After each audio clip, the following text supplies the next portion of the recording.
नमस्कार माता भगिनींनो, तर माझी लाडकी बहीण या योजनेअंतर्गत सर्वात मोठी बातमी या ठिकाणी आज आलेली आहे।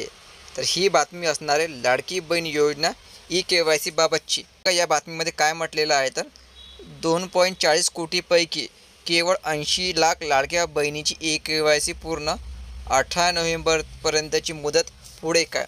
तर लक्षात ठेवायचं 80 लाख लाडक्या बहिणीची फक्त या ठिकाणी ई-KYC पूर्ण झालेली आहे। 1,60,00,000 महिलांची ई-KYC पूर्ण होणे बाकी आहे आणि अंतिम तारीख आहे 18 नोव्हेंबर। 18 नोव्हेंबरच्या पूर्वी तुम्हाला आपली ई-KYC पूर्ण करावी लागणार आहे। तर महिलांनो, या संदर्भात एक धक्कादायक बातमी समोर आलेली आहे।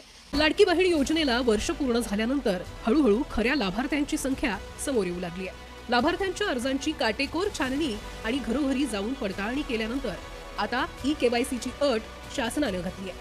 मोठ्या प्रमाणात बोगस लाभार्थी आढळल्यानंतर ई-KYC बंधनकारक करण्यात आले। मात्र तांत्रिक अडचणींचा फटका लाभार्थ्यांना बसतोय। एकूण लाभार्थी 2,40,00,000। 18 नोव्हेंबर आधी ई-KYC पूर्ण करण्याचं आव्हान। आतापर्यंत 80 लाख लाभार्थ्यांकडून प्रक्रिया पूर्ण। तांत्रिक अडचणी दूर करण्यासाठी सर्व्हरची क्षमता वाढवली। प्रतिदिन 10 लाख ई-KYC करण्याची क्षमता। OTP न येणे, आधार लिंक संबंधी समस्या अशा कारणांमुळे अनेक महिलांना ई-KYC करताना अडचणी येत आहेत। महिला व बालविकास मंत्र्यांनी मात्र 1 कोटीच्या वर लाभार्थ्यांचं ई-KYC झाल्याचा दावा केलाय। सर्व्हरमध्ये सुद्धा आम्ही अनेक सुधार आणलेले आहेत। रोजच्या घडीला जवळपास 4 ते 5 लाख लाडक्या बहिणींचं ई-KYC प्रोसिजर होते।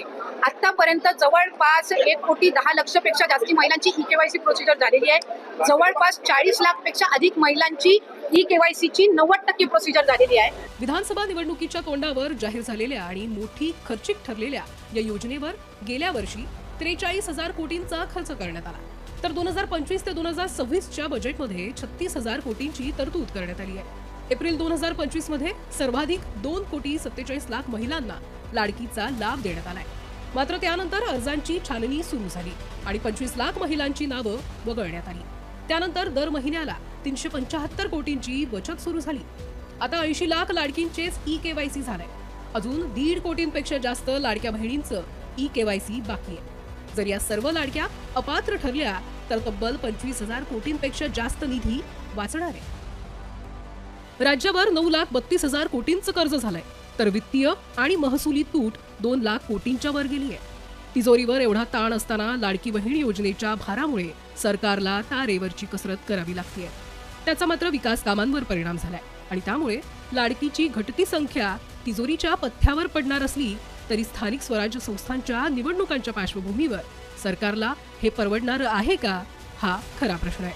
अशा प्रकारच्या कितीतरी तांत्रिक समस्या आहे, यामुळे महिलांची ई-KYC आता पूर्ण होत नाही आहे आणि 18 नोव्हेंबरच्या आत तुम्हाला आपली ई-KYC पूर्ण करणे गरजेचं राहणार आहे।